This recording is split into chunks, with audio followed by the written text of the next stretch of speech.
All right, what's up, guys? This is Ryan from Elevate Cyber with another This Week in Security. Now, going forward, we will be doing these videos every Saturday, so stay tuned for them. Let's get right into it.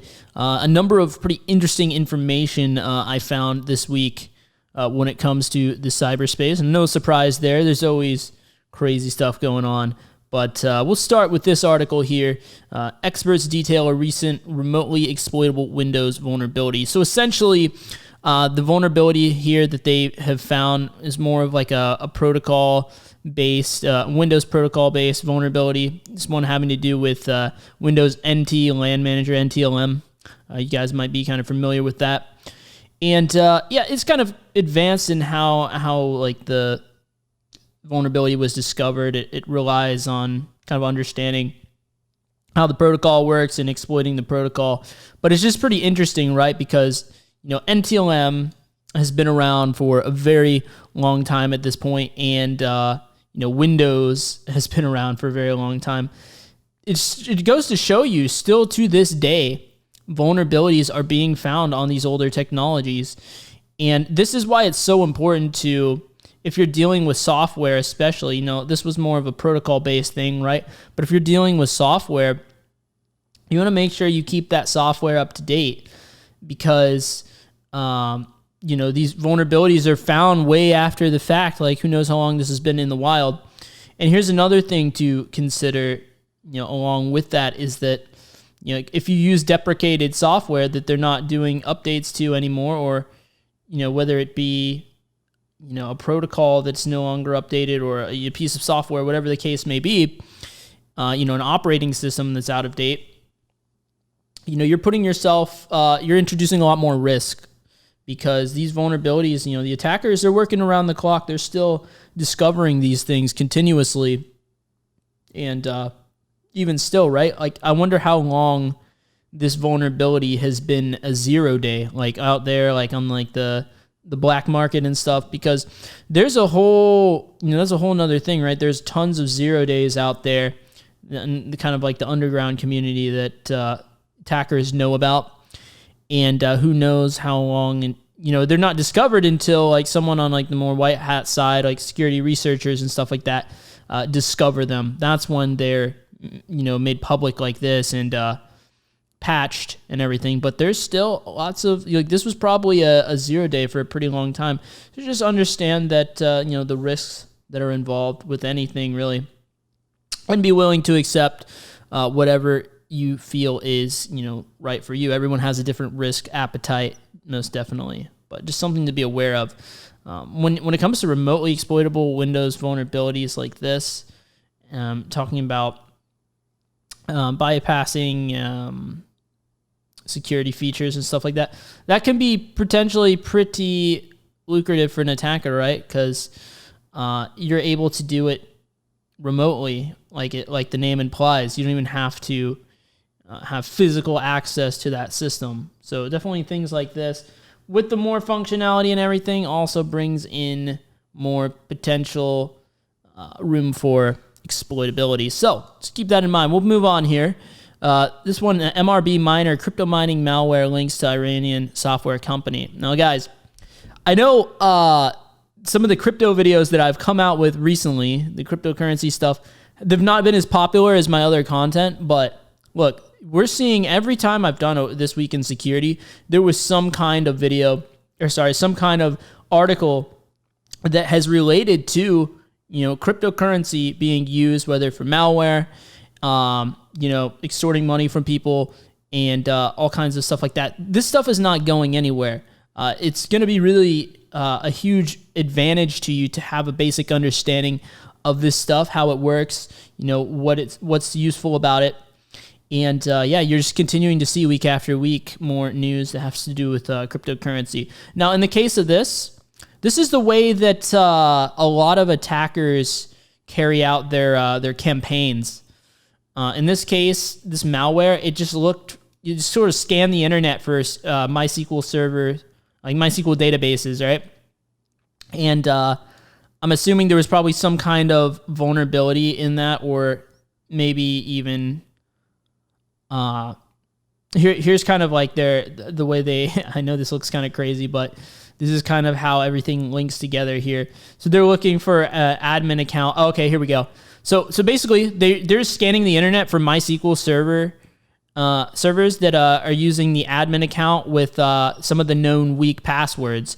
So these attacks, they don't even have to be that crazy, that complicated, right? Imagine doing the most basic attack, like, okay, here's a known password that is a weak password that a lot of people use. Here is the default admin account, username admin or whatever, right? Now, let me just scan the internet for all of the MySQL servers out there, MySQL database servers, and let me just keep throwing stuff at the wall and see what sticks, right? That's pretty much how these campaigns are carried out. So they don't even have to have a high percentage of success on this. If they can just get one, or if they can just get like a handful of servers, then they can, do stuff like inject their Trojan and establish persistence on that server. And then, they can add backdoors, right? And then they can install their miner. In this case, it's using Monero. Now, we're going to cover more Monero in future videos. This is the most like secure cryptocurrency in the sense of the most private, the most obfuscated, right?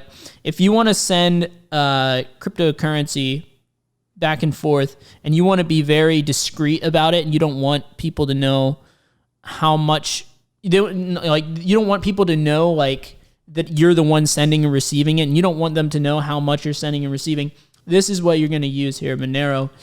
And definitely as, people as like white hat guys like us on the offensive side, it's important to understand Monero, right? We're going to be covering that in future videos, so stay tuned. It's a really cool cryptocurrency, really interesting, and it's really innovative what it does for like privacy and stuff like that. But yeah, you see a lot of the like really advanced threat actors using Monero for that reason, for the privacy.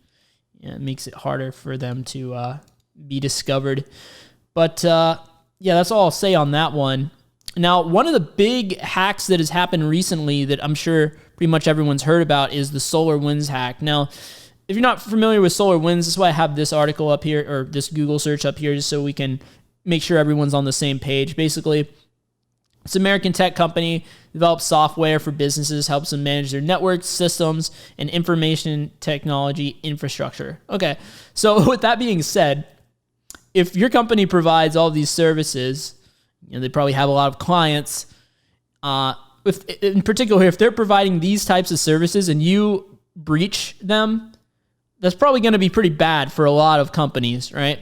So that's the significance of this. Now, this article is interesting because it comes at it from the lens of this is how hackers actually stayed undetected for long enough. That's something we haven't talked about too much on this channel because specifically as pen testers, normally we're not too concerned about detection and doing things stealthily. Usually as pen testers, we're free to be as loud as we want.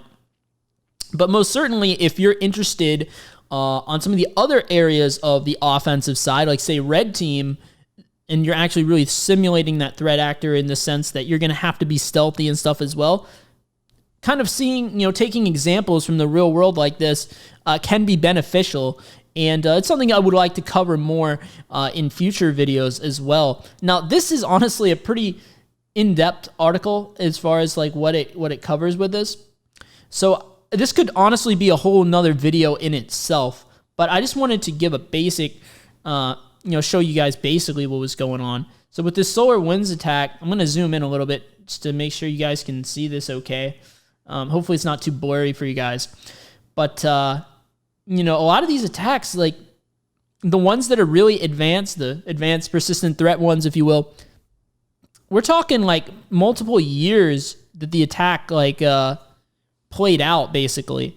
Well, so all the way back in like September 2019 is when they started accessing SolarWinds. So they found an initial entry point into the environment. They got a hold of it. Looks like probably like their dev servers or something, and they're able to inject test code there. And basically, they did that. They were testing things out within the environment very covertly from September all the way to November. So like for 2 months they were doing this. And then it wasn't until February of 2020 where they compiled a backdoor and deployed it into the environment, and then they inject some DLLs and do some target profiling, and then they start actual like hands-on keyboard attacks several months later, and then they actually remove their malware from the build environment. I'm assuming they're pushing things into the production at this point, but yeah, they continue to get hands-on keyboard activity, and it's just crazy just seeing like the sort of timeline and how everything fits together.